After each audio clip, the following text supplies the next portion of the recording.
So what is it that we achieved? Here's what we achieved. We prevented Iran from carrying out a plan to annihilate us, and today they would have had a nuclear weapon, an atomic bomb to do so. We prevented that from happening. We removed an existential danger. And had we not acted in Operation Rising Line and then in Operation Roaring Line, Iran would have had atomic bombs, and let me tell you something, they would have used them. That's what we prevented. Can Benjamin Netanyahu realistically stop Iran from ever reaching a nuclear weapons capability? Or is this a goal shaped more by long-term deterrence than absolute prevention? Netanyahu has repeatedly reaffirmed that Iran crossing any nuclear threshold remains a strict red line for Israel's security doctrine. Netanyahu has insisted that, as long as he remains in office, Iran will not be allowed to obtain nuclear weapons under any agreement or deal. Does Israel view its actions as directly blocking a wider Iranian strategy? Or is this framing part of an escalating political narrative between both sides? And the bigger question remains, would Iran be closer to a nuclear bomb today without years of Israeli sabotage, strikes, and international pressure? You know, in the United States, they say that President Trump does everything that I ask him to do. And in Israel, they say that I do everything he wants me to do. Well, neither is true. We're leaders of independent and proud countries. We stand for our interests. I stand for the interests of Israel and for its security. And often we see eye to eye, sometimes we don't, but we respect each other's sovereignty and leadership and commitment to our people. So last year, standing on this stage, I spoke about decisions, difficult decisions, historic decisions, decisions that many at the time, Mark, many of those running against me, said that I shouldn't have taken at the time. They told me not to enter Rafah. I entered Rafah. I was told not to strike Hezbollah. We struck Hezbollah. They told me not to confront Iran. We confronted Iran. And today I want to begin with a simple question. What have we achieved? Because these same people, and whatever, their cronies in the press, are trying to diminish our achievements. In fact, they're trying to erase them completely. So what is it that we achieved? Here's what we achieved. We prevented Iran from carrying out a plan to annihilate us, and today they would have had a nuclear weapon, an atomic bomb to do so. We prevented that from happening. We removed an existential danger. And had we not acted in Operation Rising Line and then in Operation Roaring Line, Iran would have had atomic bombs, and let me tell you something, they would have used them. That's what we prevented. Together with our American friends, the American Air Force, the American military, we carried out the largest airstrike in our history.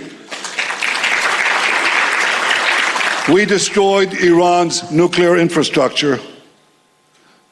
We knocked out 20 of their top nuclear scientists, 12 in Rising Line, another 8 in Roaring Line. And when you take out the scientists, it's very hard to make a nuclear weapon. Exceedingly hard. We decapitated the leadership of the terror regime.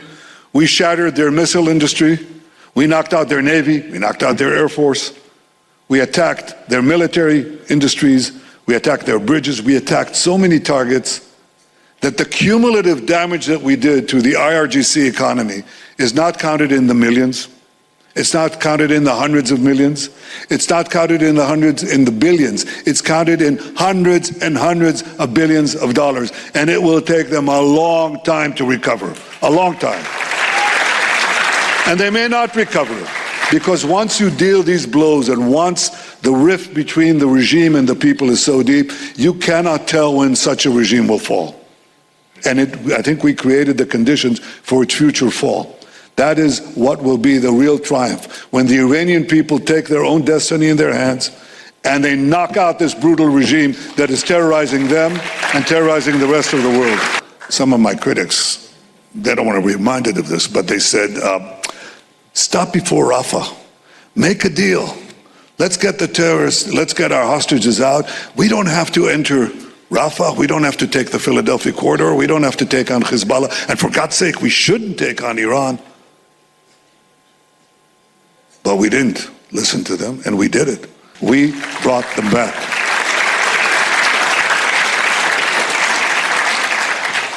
In Lebanon, we exploded, I don't know if to call this the beepers or the pagers. What do you use in America? Beepers. We exploded the beepers. We took out Nasrallah. We decimated Hezbollah's military machine. We prevented the Ridwan force from invading the Galilee. We destroyed over 90% of the 150,000 rockets and missiles that Hezbollah amassed against us. We established a security zone in Gaza. We established a security zone in Syria. We established a security zone in Lebanon, and we shall keep it as long as is necessary to protect our people. I think the greatest achievement we have made is to break through the barrier of fear. For years, people told us, you cannot attack the soil of Iran. Yes, you can do Mossad operations, and we did, quite a few. I authorized many. But you cannot send our military to Iran. But we changed that. The people of Israel are showing the world how a nation should behave when faced with an existential threat. Stare unflinchingly at the danger, calmly consider what needs to be done and what can be done, and be ready to enter the fray at the proper moment. And then he ended his words, these are the last public words in my father's life.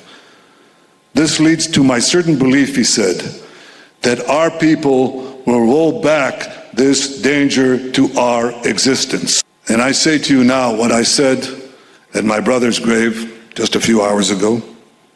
Today, I said, no matter what happens in the talks, with an agreement, without an agreement, I pledge to you that Iran, as long as I'm Prime Minister, will never have a nuclear weapon. Never. As long as I am the Prime Minister of Israel, I will not let that happen. And I said something else about Lebanon.